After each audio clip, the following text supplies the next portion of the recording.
Hello दोस्तों, आप सभी का बहुत बहुत स्वागत है। और आज बात करते हैं आरबीआई एमपीसी मीटिंग के बारे में, जिसके आधार पर इस सप्ताह का बाजार टिका हुआ है। यदि इस न्यूज के आधार पर यदि हम देखें तो आज बाजार काफ़ी नीचे ट्रेड करता हुआ नज़र आ रहा है। और हम देखें तो फोर्थ स्टेज के ऊपर हमें आज देखने को रेट दिखाई दे रहा है। अगर इस न्यूज का असर अगर बाजार पर दिखाई देता है तो अनुमानित एक बात तय है, या तो बाजार ऊपर की ओर या नीचे की ओर ट्रेड करता हुआ आपको नजर आ सकता है। तो हम तो यही कहेंगे कि अभी रुके रहो, बाजार में इन्वेस्टमेंट बिल्कुल भी मत करना कुछ समय के लिए, क्योंकि पता नहीं कि किस तरफ बाजार मूव करेगा। यह तो अभी कल के ऊपर ही निर्भर करता है। मंडे को बाजार किस प्रकार से ओपन होगा, ये सब चीज़ दिखना में जरूरी है। यदि अनुमान की बात माने तो 50 बीपीएस या बेसिस पॉइंट के ऊपर हमें आरबीआई द्वारा अनुमान लगाया गया है कि यह जाता हुआ नजर आ सकता है। लेकिन यदि ऐसा हुआ तो निश्चित तौर पर बाजार बुरी तरह से पिटता हुआ आपको नजर आ सकता है। लेकिन यदि हम दूसरी तरफ निगाह डालें कि ऐसा नहीं हुआ और जैसा अनुमान आरबीआई द्वारा लगाया जा रहा है, यदि बाजार पूर्ण रूप से इस तरफ मूव करता हुआ नजर नहीं आया और आरबीआई ने यदि इसे कंट्रोल किया और पूर्ण कॉन्फिडेंस के साथ रहा आरबीआई, तो निश्चित और 25 से 35 के बीच में यदि यह देखने को मिला बीपीएस, या कहने का अर्थ है बेसिस पॉइंट, तो हम निश्चित तौर पे कह सकते हैं कि बाजार में खुशहाली आपको देखने को मिल सकती है। लेकिन आरबीआई इतना कमजोर नहीं है। लेकिन फिर भी एक बात तो तय है कि जो यूएस की इकोनॉमी अब जनरेट होने वाली है वो इसी हफ्ते में होगी, जिसके आधार पर भी एक अनुमान लगाया जा रहा है कि वहाँ क्या प्रभाव दिखाई दे रहा है इस चीज़ का, और इसका प्रभाव निश्चित तौर पर हमारे मार्केट पर भी देखने को मिलेगा।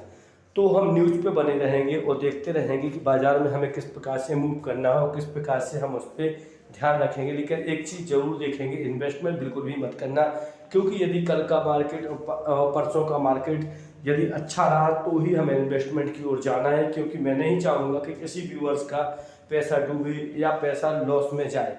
ये दोनों ही कंडीशनें हमें ध्यान रखनी है और इन दोनों कंडीशनों के आधार पर ही हम एक न्यूज़ को एनालिसिस कर रहे हैं, ना कि बाजार में और कुछ शेयरों के बारे में रिकमेंडेशन करते हैं। क्योंकि आज स्थिति वही बन रखी है कि इतना ज़्यादा क्रैशेस बहुत कम बाजार में देखने को मिलता है। ऐसा बहुत ही कम होता है जो हमें बाजार में देखने को मिला है। यदि हम देखें तो हर जगह एक ही न्यूज छाई हुई है कि क्या 50 बीपीएस या 50 बेसिस पॉइंट के ऊपर बाजार नज़र आ सकता है, या आरबीआई की जो है 50 बीपीएस के ऊपर जाएगा।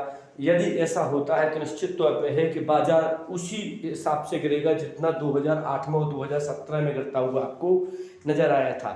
और ऐसा कोई भी नहीं चाहेगा इतनी बुरी तरह बाजार को पिटता हुआ, क्योंकि बाजार में लगभग आदमी का लगा हुआ प्रत्येक पैसा चौथे हिस्से में कन्वर्ट हो जाएगा। लेकिन डरने की जरूरत नहीं है, बाजार फिर रिकवरी करेगा और वापस उसी स्थिति पर जाता हुआ नजर आएगा।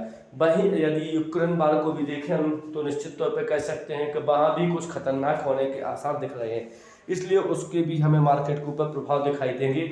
इसलिए एक चीज़ जरूर है कि आप इन्वेस्टमेंट की दृष्टि से रुके रहें, थोड़ा बहुत ध्यान रखें और ध्यान को नज़र रखते हुए आप लोग काम करेंगे। इन्वेस्टमेंट करने के लिए बिल्कुल भी अभी मत सोचें, क्योंकि 2 दिन आपके लिए ज़रूरी है। और इस एमपीएस जो न्यूज़ है वो भी आप आखिरकार आपको देखने को मिली गई। और आरबीआई के ऊपर कॉन्फिडेंस कितना रखता है अपने ऊपर, इस चीज़ पे भी हमें ध्यान रखना होगा। यदि कॉन्फिडेंस पूर्ण रूप से रखता है तो निश्चित तौर पे हमें एक चीज़ जरूर देखने को मिलेगी कि बाजार में खुशहाली चौतरफा फैली होगी। और इस चीज़ पर भी हमें ध्यान रखना है कि बार बार देखो इंडिकेट गोल्डमैन द्वारा भी किया गया है, और इस चीज़ पर भी हमें ध्यान देना चाहिए। और क्वार्टर फोर कितना ऊपर जाएगा इसका भी अनुमान हम लगा सकते हैं।